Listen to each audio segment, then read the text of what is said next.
Hello, everyone. My name is Nicole Curtin, and I am a manager in Nonprofit Finance Fund's Boston office. I'm here today to talk to you about your financial analysis report and how you can get the most out of it. Of course, right up front, I want to thank the Massachusetts Cultural Council for supporting this work. Before we get started, I just want to share a few words about who we are at Nonprofit Finance Fund. For those of you who are not familiar with us, NFF is a nonprofit organization with a mission to unlock the potential of other nonprofit organizations through our tailored investments, our strategic advice, and our accessible insights. Since our founding nearly 40 years ago, NFF has been helping arts and cultural organizations solve their financial challenges and plan for a more vibrant and healthy future. We've worked with more than 1,300 arts organizations across the country, from small neighborhood-based community centers to large performing arts organizations and museums.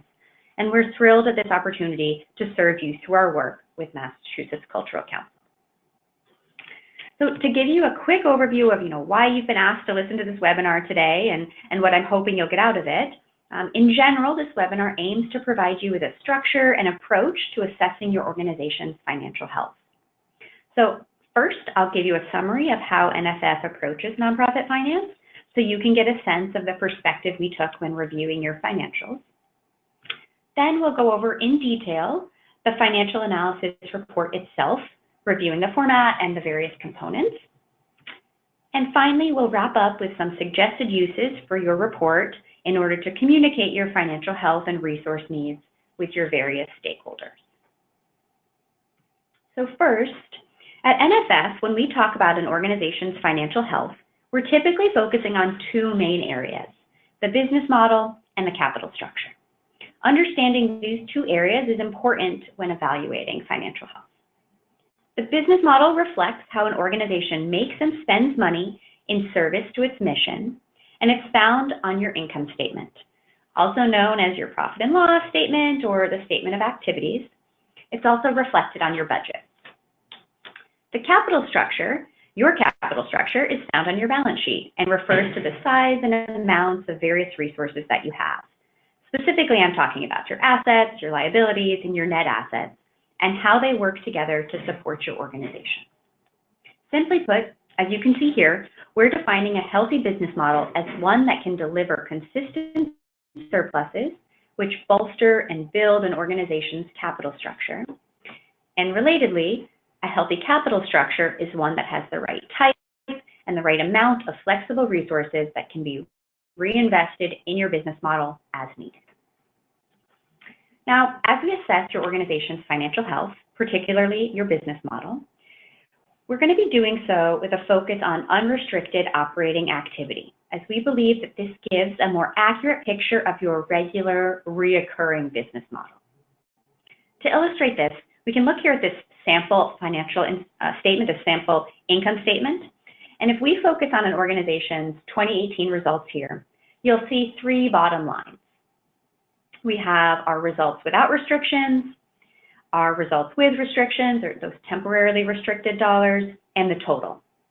For the sake of this analysis, we want to focus on the resources that were available for use within this year, within 2018. So we will include net assets that were released from restriction, were available to use this year. We'll be looking at the expenses within the given year, which are always captured as being paid for by funds that are available.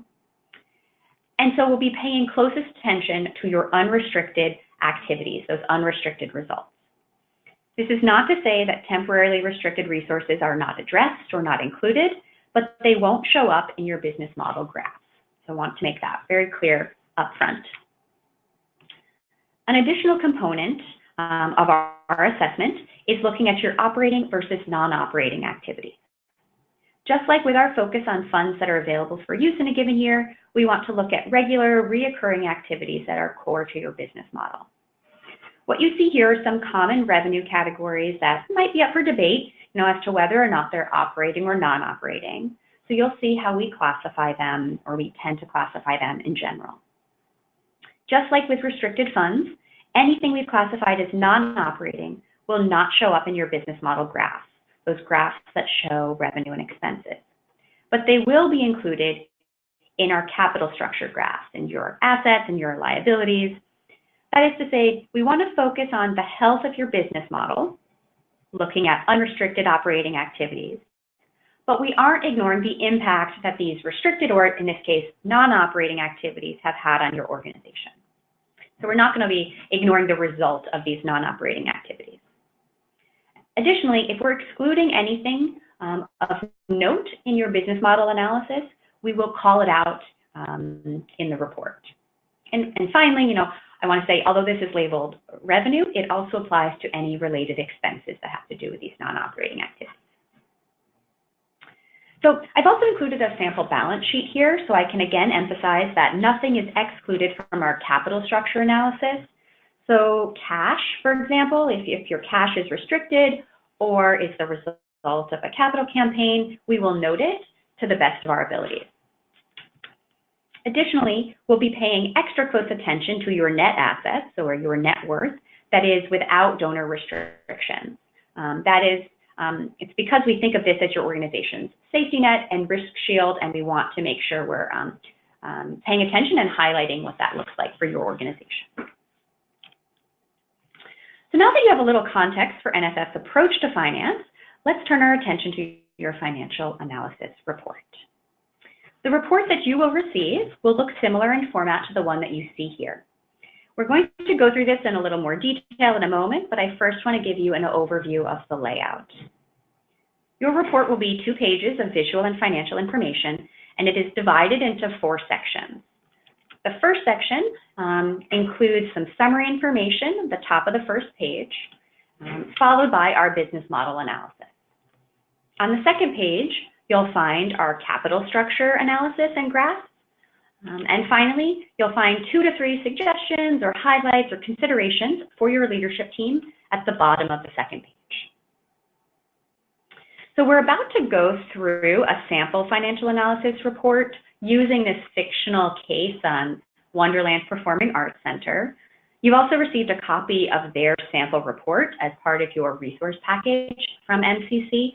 So you might have already looked at it, or feel free to follow along as we go through this, but that's what we'll be using as an example, as a test case as I walk through the report.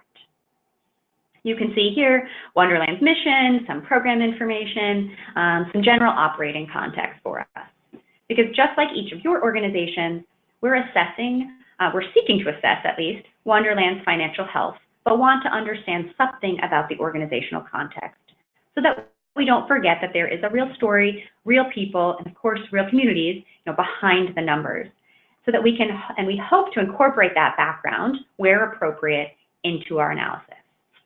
All that to say, in addition to the financial documents that you provided to MCC, we've also reviewed your self-reported information in the cultural data portfolio and in your CIP annual report, all in service to aiding our understanding of your organization's financial situation. Okay, so let's look in more detail at the components of the report and what it will tell you. In the first section, you'll see your organization's name, your fiscal year, and the specific financial documents that were reviewed for this analysis. Next is the summary financial analysis paragraph. Here, NFF consultants have attempted to capture the headline items, focusing on what is overall most impactful for your organization, and setting the context for what you're going to see in more detail in the rest of the report. It's also important to highlight that all of the figures for all of your reports will be captured in thousands. You'll see this in a moment in the graph, but all of this was done to keep the data visually consistent and easy to read. So just want to highlight that. Next is what we've called a financial health continuum, which offers an assessment along this continuum based on your business model and capital structure. A copy of the metrics or the scoring associated with each of these categories has been provided to you as well as a reference, should you have any questions of your own assessment. The metrics that feed into this financial health assessment are found just below in the financial metrics section. Just a note on these statistics.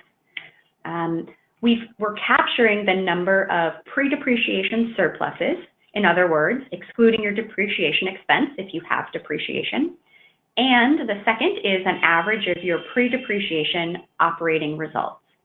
So for both of those two metrics, we are excluding depreciation, and both are inclusive of the full time period for the analysis.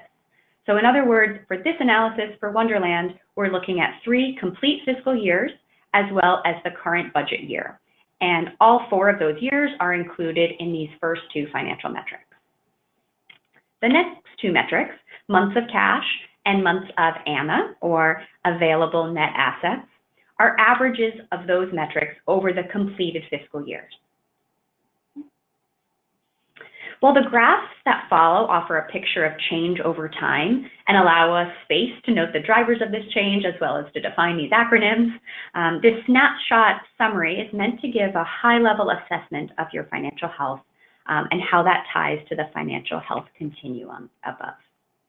For Wonderland, we've considered them vulnerable to shocks because they've had an average of less than 2 months of cash, less than 1 month's worth of expenses of available net assets over this period, and only 2 surpluses over a 4-year period. The fact that they've had an average positive operating result of 0.4% would actually put them in the making it work category, but because of the other challenges, we've assessed them to be more appropriate in this vulnerable to shocks. So, while we're hoping that this continuum might help put words to what it feels like for your organization, and maybe, offers a comparison between or among other organizations, we want to emphasize that the value of this report comes from the narrative analysis above and found below, and less on this snapshot assessment. Last but not least, this financial indicator section here, you'll find 4 indicators that we've determined to be a useful component of determining your overall financial health. First up is assessing whether or not your months of cash has grown over this period. So for example, an organization that has low levels of liquidity, and when I say liquidity, I'm talking about your ability to pay your short-term obligations, but those levels may have increased over the past 3 years, and that tells a different story than an organization with low but declining liquidity. So we wanted to highlight that here. Second, we're checking to see whether or not you have board-designated reserves at the end of your most recent fiscal year. Board-designated reserves signal to us that an organization has set clear policies and protocols for its safety net reserves for the future, which can demonstrate sound planning and strategy. So wanting to highlight that. Third, we're noting whether or not permanently restricted net assets, otherwise known as an endowment, has decreased over this period. And if the answer to this question is yes, our consultants will address the circumstances surrounding this decrease, as well as the implications in other places in your report. Lastly, we've done a quick spot check of your self-reported cultural investment profile, or your data arts report, shortened here for space, for the most recent year that was available. We're assessing whether your understanding of your financial statements matches your audit, your 990, etc. We've also allowed a 5% room for error here with this question, so that's inclusive of that 5%. Okay, so let's move on to the next section of the report. The 3 graphs that you see on the first page of your report are all focused on your business model. Again, how you make or spend money in service to your mission. A few formatting things to point out. Again, all dollar figures are in thousands. So for this first graph, we're looking at -1 million up to 3 million. Second, the period of time that we're looking at for the business model or income statement, again, is this 4-year period, including the budgeted year. And lastly, for each graph, you will see notes from our consultants. These notes are meant to be key highlights or insights that we want to communicate from the graph. They could also provide some clarifications on what's excluded or why the data looks the way it does. So quickly to go through each of these graphs, just at a high level, first we have your operating results, pre and post depreciation. Second, we have operating revenue by high level category as compared to your operating expenses. Operating expenses are the purple line you see there, while you can see the various revenue categories listed on the legend stacked up in a column against that operating expense. Finally, we've summarized your operating expenses, excluding depreciation, into 5 categories shown in the third graph. So you have the 5 individual components of your operating expenses, and then the dotted purple line is meant to show your total operating expenses, excluding depreciation. And that purple line in the operating expense graph matches the purple line in your operating revenue graph. Those are the same lines, just allowing you to compare with revenue or look at on its own. Okay, on to the balance sheet. So the next few graphs reflect your capital structure trends.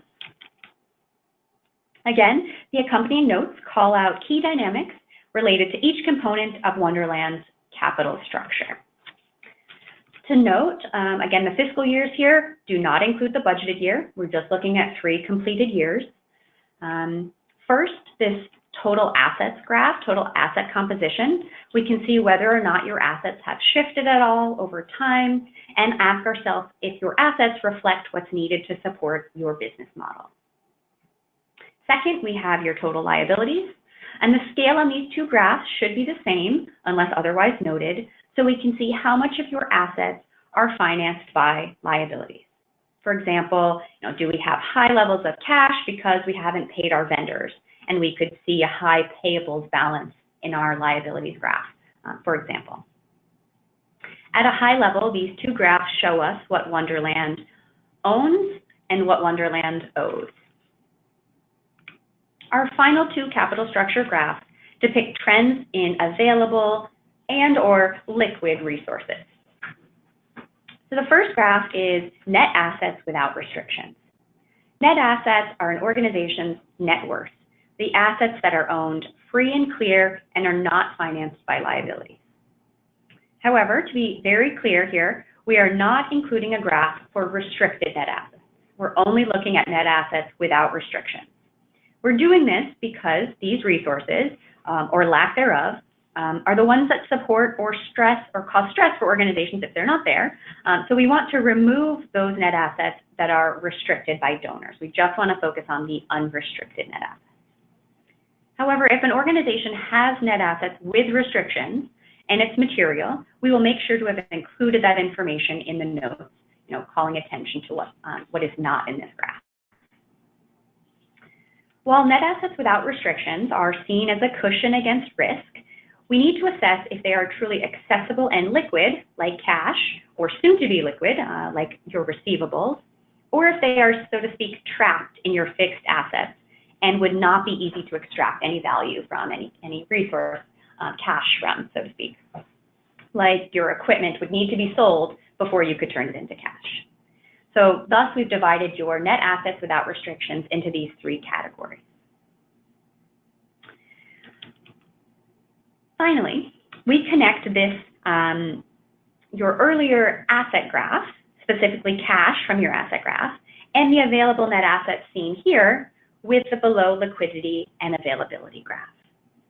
For both of these metrics in the final graph, we're adjusting the amount of resources on a per month expense basis so that we can understand, given your organization's specific size, how long could you continue to keep operating given your current resources if no new cash or other resources came in the door.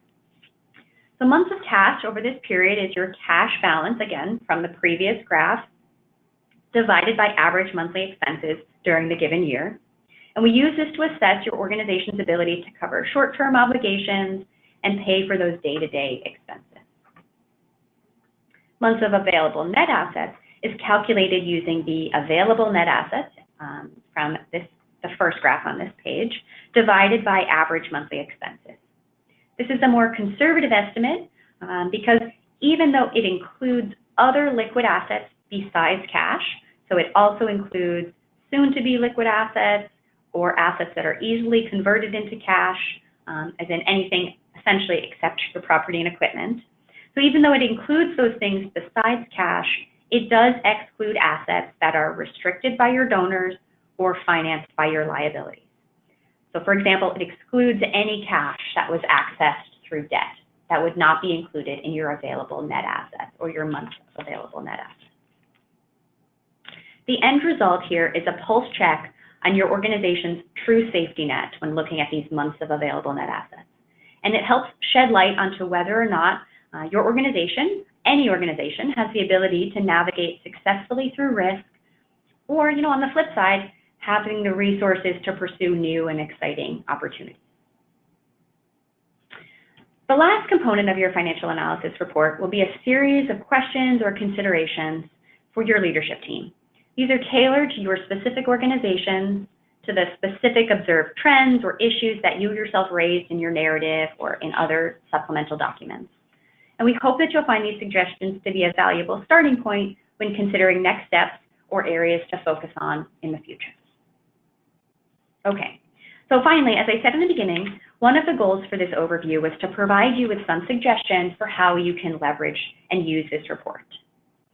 Acknowledging that we were focused on your numbers and certainly didn't have the same understanding or don't have the same understanding of your organization's comprehensive financial story, we're suggesting that if you want to get the most out of this report, thinking about building out your financial narrative, crafting your financial story, and using this report as the evidence to support that narrative.